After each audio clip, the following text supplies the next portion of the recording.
Hello and welcome back to the MLB DFS slate breakdown for Tuesday, May 20th. I'm back. I'm breaking it down. We got a big slate. I'm your host, Tyler Wiemann, and come join us at LineStar. We do have a 7-day free trial through the app stores. Android or iOS can get you 7 days free if you've never tried us out. Come give us a trial. What do you have to lose? It's free. Now, let's dive in. Let's check out what we got here. We're going to start off by the perfect lineups from yesterday, and then we will get into the winning lineups, followed by today's pitchers to consider, and some stacks on today's slate. So, starting on FanDuel, we got Sonny Gray, 5,800. He was a chalk pitcher, went nuts. You had to have him. And then we had a two-man Milwaukee stack and all one-offs, with the winning lineup going to BFA Hey 22. Don't want to try and butcher your name there, so I just kind of spelled it out. Congrats, you won 20 Gray. They had Sonny Gray. They had a 4-man Milwaukee stack and a 4-man Philly stack, and believe they won by a decent margin there. Yeah, won by 8 with having a 0. So they got the right Milwaukee pieces. Philly put up 9, and a ton of guys did well there. Congrats to you. You had a day. Now let's get over to the perfect lineup on DraftKings. We got Castillo. We got Sonny Gray. Then we had a 2-man Milwaukee stack. 2-man Baltimore stack, and then some one-offs there, and the winning lineup went to Gen K Daddy 4. Congrats to you. You won 50K. You had the 2 chalk pitchers that got it done.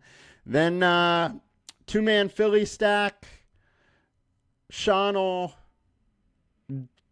Danny Jensen, Shohei, and 2 more one-offs with Gurriel and Luriano. Even had the 0 from the game that got suspended in the 4th with Lee. Congrats to you. You won by 2. Good on you. Now let's get into today's slate and see what we can get here. All right. So perfect or highest owned pitchers on DraftKings. We got Will Warren, 27% owned. Will Warren versus Texas. It's a decent spot. Dude's been dealing 3.92 FIP in his career, 2.59 over the last 5 games, 30% K rate. He's been absolutely dealing over the short term here, but he's been good in his entire career, and it's a solid K rate. I don't mind going here. He is giving up a lot of hard contact, but Texas hasn't been that great of an offense. 235 average, 153 ISO, 306 WOBA, not exactly super scary numbers. And over the last 150 games, it really doesn't change that much either. This offense has just not been as good as expected. And we got a 24.8% combined K rate. At 7.5K, makes a lot of sense why he's going high owned. Next, we got Jesus Luzardo, 9.3K, 26% owned. Another guy that's been absolutely dealing. 3.45 FIP over his last 20. 2.65 over his last 5. K rate, 22%. StatCast data looks good. The splits look amazing. As we know, Colorado has really struggled versus lefties. However, they did okay last night versus lefties. That we do have the Colorado effect here. Very little BVP data, another 24.8% combined K rate at 9,300.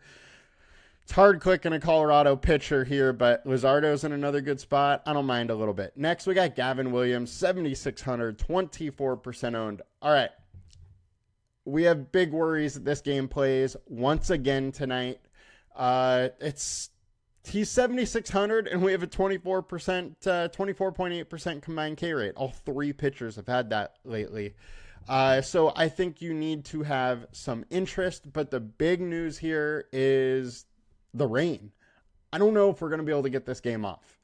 I mean, they got to figure out how to try and finish yesterday's game and play this one. I think it's a tall task with all the weather going around. Could it happen? Maybe.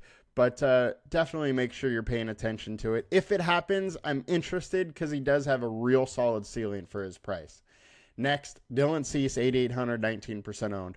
Dylan Cease is too cheap. At 8,800, I'd have a ton. 3.56 FIP over the last 20, 3.46 over the last 5, 30% K rate over the short term, 25% over the longer term.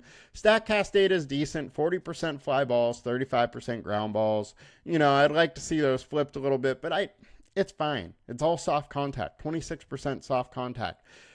Hard contact, 18% soft.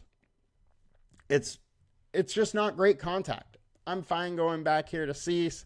Blue Jays have been better than expected. Cease has struggled on the road a little bit, but I don't think that's a little sticky stat. Yeah, Petco's an unbelievable pitching park, but it's not like Toronto's bad for pitching. So I'm fine to go with Cease here. Next, we got Scooble, 11.5K, 19% owned.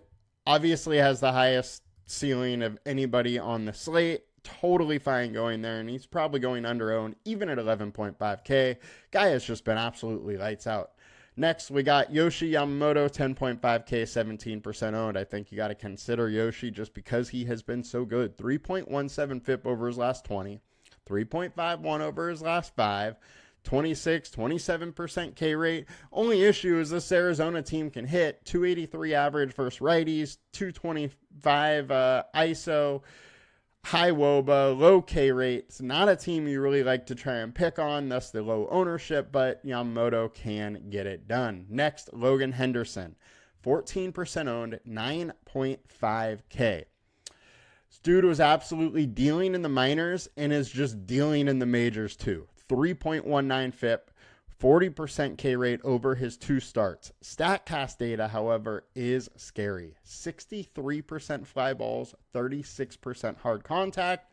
You don't love to see that against a team that can hit the ball hard in the Baltimore Orioles, and they've had some manager shakeups, so who knows? Maybe it gets that team hitting a little bit, but I think even at 9,500, you can consider him. The issue, he's only averaging 77.5 pitches. So he's obviously a little bit limited in how much they're going to give him. He went 83 in 6 innings, 1 earned run, 9 Ks. They were up 14-1. Maybe that's why they pulled him and kept the pitch count lower. But the other game, two earned runs are over 5 innings and 7 Ks. It's like they could have let him go another there if they weren't being cautious of his pitches. So that is definitely a worry there. And then last little pivot I want to talk about, Eric Fedde. He's been very good. 4.22 over the last 20, 4.63 over the last 5. StatCast data and barreled balls are a little higher, or hard hit and barrel balls are a little higher than I'd want. He's been worse at home, 32% less fantasy points at home. But there's a ceiling here when he gets it rolling. And we have a 7.5 game total, and it's hitter conditions. Just goes to show you how, what scorekeepers think of this game. Yeah, the Tigers have Scooble, who's not going to let much runs, and they're decently heavy favorites. But I think Fedde is being slept on a little bit here. Now, Tigers have been crushing righties, so that doesn't go in his favor. Team BP doesn't go in his favor, but it's a limited sample size. At 7K, I don't mind a little bit. Let's get over to FanDuel, see what we got over here as far as pitchers and our ownership breakdowns. All right, Scooble, 34% owned, as it should be. 8,400. Warren at 30% makes some sense as well. Luzardo, 10.6K. This is my issue with going Luzardo or Yamamoto over Scooble. You are talking about only a $400 or $700 difference, and the projection difference is massive. 13 points to Luzardo, almost 15 to Yamamoto, And then the consensus projection difference is big too, 4 and 6. So you're giving up a ton in projection to get down to one of those guys. I'm going to find it very, very hard to do. I just don't like to give up that many points in projection just from the pitcher position alone. So on FanDuel, I'm probably going to end up going Skubal or pay down. Go with Will Warren. Go with Logan Henderson or Cease. Cease has solid upside, very low owned, and you're at least getting over $1,000 savings there. So that's probably how I'm going to end up playing it here on FanDuel. You know, can change a little from now until then, but there's definitely some interesting spots to tackle. I don't hate, if I get a little bit of Luzardo, a little bit of Yamamoto, I'm going to be okay with it, but it's definitely not going to be a large portion of my pitchers today. Now, let's get into some stacks and see what we got over here. Just like yesterday, a bunch of good hitting spots. This Tampa Bay spot, high 80s, winds blowing out to center. Colorado, 11 game total. Oakland, another great hitting condition night. And in LA, it's a very good hitting conditions night with mid 70 degrees and winds blowing out in a park that you can really hit some home runs in. So definitely a lot of interest in those. And now let's check our highest owned stacks of the night. Philadelphia at 68% owned. That's not high enough for me to be worried about ownership. Definitely have some interest. Winds are blowing in pretty hard here, but as we saw last night, it's Colorado. You can still get plenty of runs from Colorado game. Fine going there, especially against Senzatella, who's just not good. Highest projected, Philly versus Senzatella. Also, Dodgers coming in at way lower ownerships versus Ryan Nelson. That spot makes a lot of sense to me. Don't mind going there. I think this series is just going to be a ton of hitting. And highest value, we got Angels versus Gunnar Haglund. 5.29 FIP so far. Their middle relief isn't great. If you can get Haglund out, Angels can definitely do damage. Also, don't mind the other side with taking some A's in this spot. Highest ceiling, we got the Dodgers. Tigers popping up a little bit here. There is some nice hitting weather in St. Louis, so I don't mind having a little Tigers there. And Yankees are popping up against Patrick Corbin. You know, Patrick Corbin's one guy that we can talk about. He has been Cy Corbin so far this year, but his FIP, 5.05 over 3.21 ERA. That's just not sustainable. At some point, Patrick Corbin is going to turn into gas can Corbin again. Just don't know when exactly it's going to be. Could it be tonight? Maybe. Highest leverage we got is Detroit. We talked about them. Makes a ton of sense why there's some leverage there. And team totals, 6.7 for Philly. Just a huge. The A's, 5.8 versus Kyle Hendricks. As I've said, I don't love going against Kyle Hendricks because most of the time he's going to go 5-6 innings and give up only 3 runs. But this bullpen is terrible. If the A's can figure out how to get him out a little early, there is room. The other aspect here is the A's are a little bit of a streaky offense, and they have struggled a little bit recently, at least the last game or two. Dodgers at 5.6 makes a ton of sense versus Ryan Nelson. High average exit velocity. Bullpen behind him is not great. 4.9 Yankees versus Patrick Corbin. Do we see Cy Corbin or do we see the gas can? Seattle versus Bryce Wilson. Bryce Wilson hasn't been good. Bullpen behind him is bad. Only issue here is weather. We got cold temps, winds blowing in. Don't love that from a blow-up score potential. But there could definitely be a lot of runs from that offense. Angels, 4.7 for Haglund makes a ton of sense. Tampa Bay and Houston, I think, are both very, very interesting at 4.7. Winds are blowing out.